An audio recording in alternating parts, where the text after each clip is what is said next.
New toastable low-carb bagel recipe. First we'll need egg whites, and I'm using egg whites in a carton, and I've always found great success with great value. You're going to need 1/3 cup. Next you'll need some cold water, and that'll be 1/4 cup. And last you're going to add 3 tablespoons egg white protein powder. Now when mixing this, you want to start out in your lowest setting because the egg and the protein powder don't like to mix very well. Also, if you tip your bowl and use your mixing blades to kind of clean the edge as you mix it, you'll get a much better outcome. You want to wait till this is kind of frothy like this.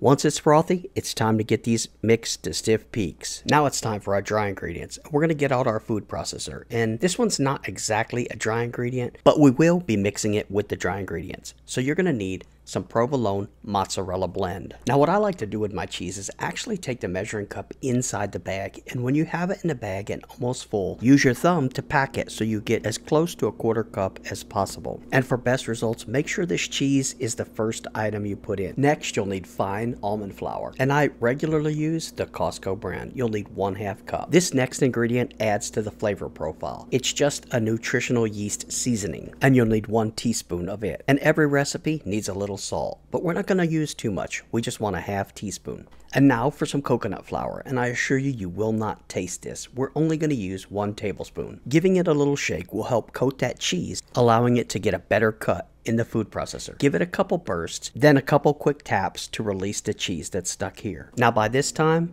those stiff peaked eggs have become a little stiffer. Go ahead and give them a quick mix to smooth them out. And now it's time to do like Wes from Highfalutin Low Carb says, sift y'all. Now I know sifting something with some moist cheese in it seems counterproductive, but it will come together. And when it reaches this state, you want to go ahead and break up some of these cheese balls that you see right here. Then give it another quick sift and break up the remainder of the cheese balls that remain in the sifter. Evenly sprinkle it over the top, then give your strainer a couple taps to knock off all the excess. Now what would a video be if I didn't miss something? Guys, you know how to fold this, so you just want to fold those ingredients together and then add them to a piping bag. Now I'm going to be cooking these in the air fryer using a silicone donut tray like this. Now when cutting the tip for your piping bag, you want to cut a large hole. You need to be able to push a lot of mixture into this mold in order to prevent air pockets at the base. And yeah, you can be a little cleaner at doing this than I am. But this was about the 3rd time I did it, and guys, hey, this was a video to show the basics, not perfection. Now we're going to go ahead and add some seasoning, and I'm using everything bagel here, but you can use cheese, garlic powder, or season it however you'd like. But I'm going to show you a quick tip. Don't sprinkle this like that. Shaking it at a 45-degree angle will make the coverage so much better. Now we're going to go ahead and place them in our preheated toaster oven for 20 minutes at 325. Now it is important when you remove these from the oven to let them cool. Go ahead and set them aside and let them cool for about 20 minutes.